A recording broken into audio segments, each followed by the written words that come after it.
Hello, my name is Oscar. I study at the Pan American University of Puerto in the Faculty of Education and Humanities, School of Modern Languages.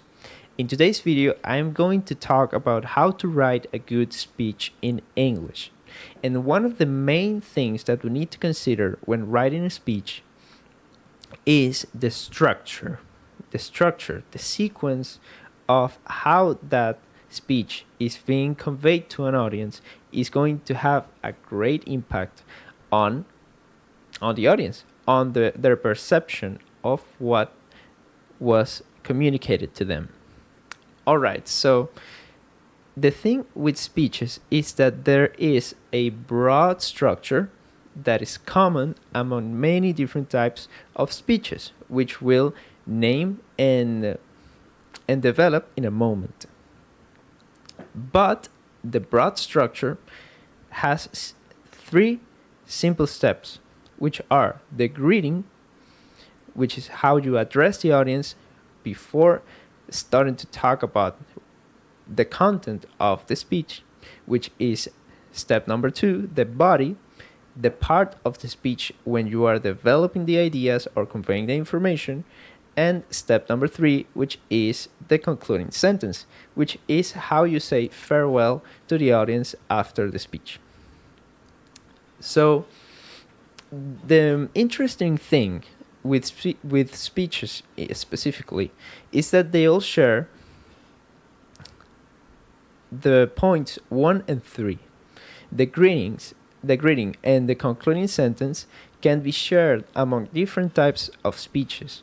This will all vary, of course, depending on who is giving the speech and who the audience is. But those, let's say, are more general than the body of the speech that will greatly vary in its structure and its content depending on what kind of speech the person is giving to an audience. So let's have a more in-depth look at the steps number 1 and number 3 before diving in to the body, step number 2. So as far as the greeting, there are 2 ways to go about it, one very general and one more specific and impactful. The general and plain way for the greeting is to simply say good afternoon, good morning, say a generic salutation to the audience. And a better way to do this is to address the audience directly. What this accomplishes is that it immediately creates a connection between the person who is giving the speech and the audience. But what do I mean by this? We see this kind of greeting being used often in academic acts. Let's think, for example, on a graduation, and the best student is addressing their fellow students and the teachers and authorities of the school. So they could start a speech by saying, "Dear teachers, academic authorities, director, and fellow students." That is a way to immediately connect with the audience.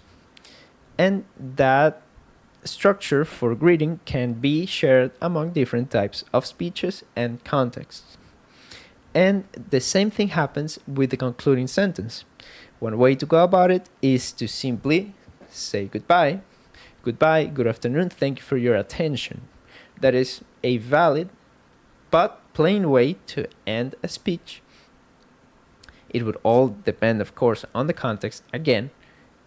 But another way to enhance the effect of your speech during step 3, after you have conveyed all the information, is to say something that remains in the audience's thoughts after the speech is concluded, after they leave.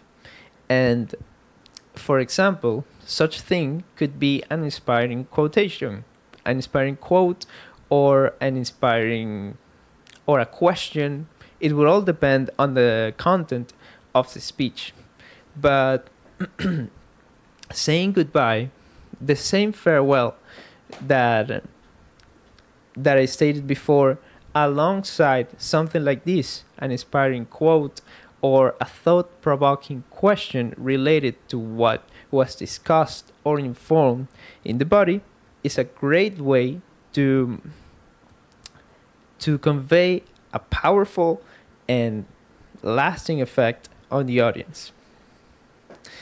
Okay, so having taken a look at the broad structure of speeches and taking a more in-depth look at the greeting and the concluding sentence, let's see now how the body, the content of a speech varies depending on the type of speech.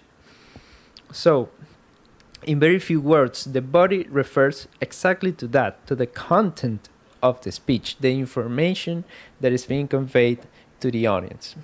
It's the speech in itself. So, let's go about a few types of speeches, which are informative speeches, demonstrative speeches, persuasive speeches, and entertaining speeches.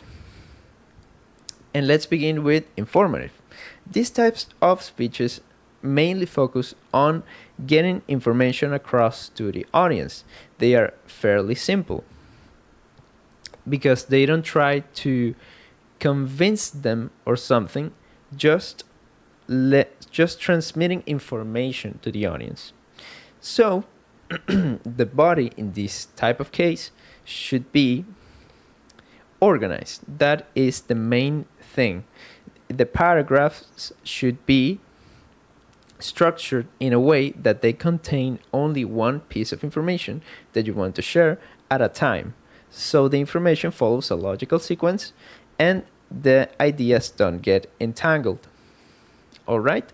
So by having one idea per paragraph or one piece of information per paragraph, you can ensure that your speech is understandable, which is the main goal of an informative speech. Let's continue with the demonstrative speech. This is fairly similar to the informative speech, but they differ in the sense that demonstrative speeches are trying or are designed to show an audience how to do something.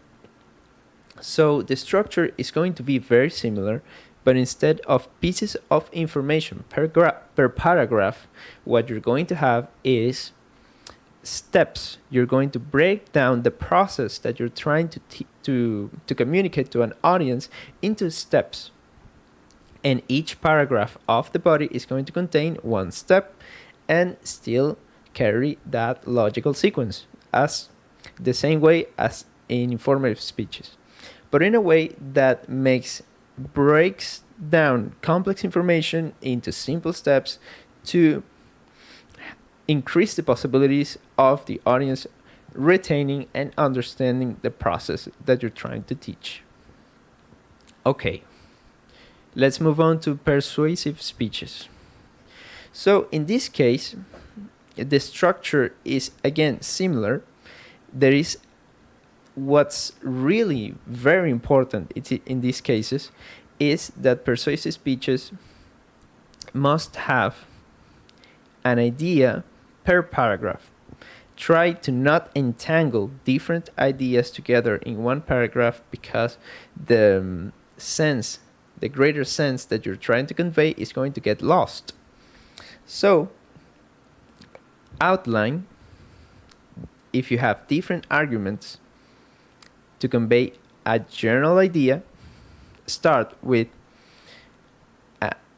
argument number 1, argument number 2, argument number 3. And end with a summary of these arguments. So you can do a quick recap of everything and finish the speech with not force, but with momentum, with Yes, with momentum, with great intention, because you're looking to convince an audience of an idea.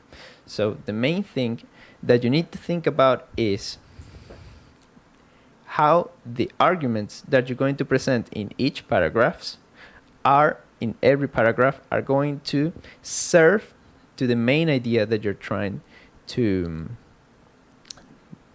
put into the audience's minds. And that is the art of persuasive speeches. And finally, let's take a look at entertaining speeches. That in this case, the body of the speech is going to be structured like a narrative. What is commonly done is that the ideas are put together as a story. So you would have an introduction sharing the idea alongside a story.